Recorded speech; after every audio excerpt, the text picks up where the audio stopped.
ఈ బులెటిన్ ను సమర్పిస్తున్న వారు పటేల్ ఫంక్షన్ హాల్, దిర్సంపల్లి గ్రామం, దోమా మండలం, వికారాబాద్ జిల్లా. బుకింగ్ కోసం సంప్రదించండి. Cell number 9490045048. 75వ గణతంత్ర దినోత్సవం సందర్భంగా వికారాబాద్ పోలీస్ పరేడ్ గ్రౌండ్లో పోలీసులు వందనం స్వీకరించిన అనంతరం జాతీయ పతాకాన్ని జిల్లా కలెక్టర్ నారాయణ రెడ్డి ఆవిష్కరించారు. ఈ సందర్భంగా ఆయన మాట్లాడుతూ, ఎందరో త్యాగాల పోరాట ఫలితం భారతదేశం స్వాతంత్ర దేశంగా ఏర్పడిందన్నారు.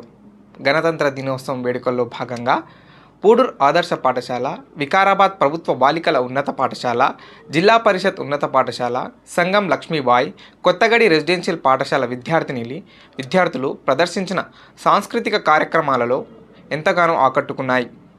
సాంస్కృతిక కార్యక్రమాల్లో పాల్గొన్న విద్యార్థులకు కలెక్టర్ చేతుల మీదుగా జ్ఞాపకాలను అందజేశారు.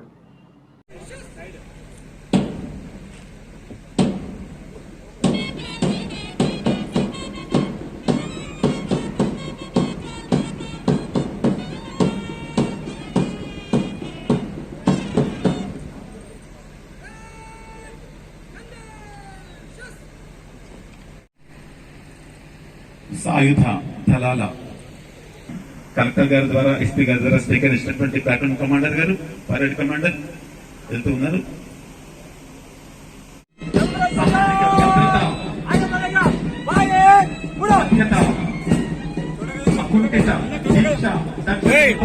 సమాజ రక్షణలో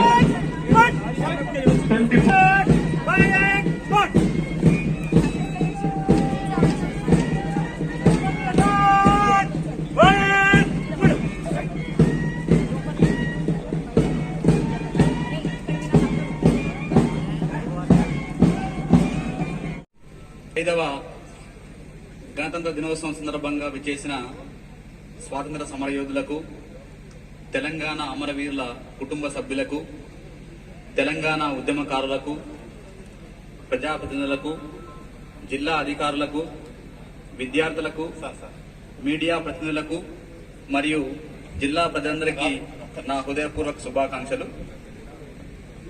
ఎందరో త్యాగదనుల పోరాట ఫలితంగా మనకు 1947 ఆగస్టు 15న బ్రిటిష్ పాలన నుంచి విముక్తమై భారతదేశం స్వతంత్ర దేశంగా ఏర్పడింది. తదనంతరం 1935 భారత ప్రభుత్వ చట్టం ఆధారంగా పరిపాలన కొనసాగింది. భారత ప్రజల ఆశలు, ఆకాంక్షలకు అనుగుణంగా డాక్టర్ బాబాసాహెబ్ అంబేద్కర్ గారి అధ్యక్షతన కమిటీ ఏర్పాటు చేసి విపులంగా చర్చించి సవరణలు చేసి ఆమోదించబడిన భారత రాజ్యాంగం 1950 జనవరి 26 నాడు అమలులోకి వచ్చింది.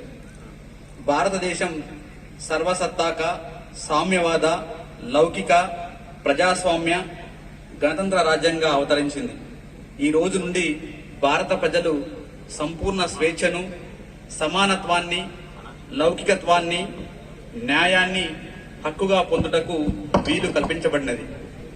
అందరికీ ప్రాథమిక హక్కులు కల్పించడం జరిగింది. అలాగే ప్రతి పౌరుడు దేశ సేవకు, దేశాభివృద్ధికి పాటు పడేలా బాధ్యతలు కల్పించడం జరిగింది. వీటన్నింటికీ గుర్తుగా ఈ దినమును మనం గణతంత్ర దినోత్సవంగా జరుపు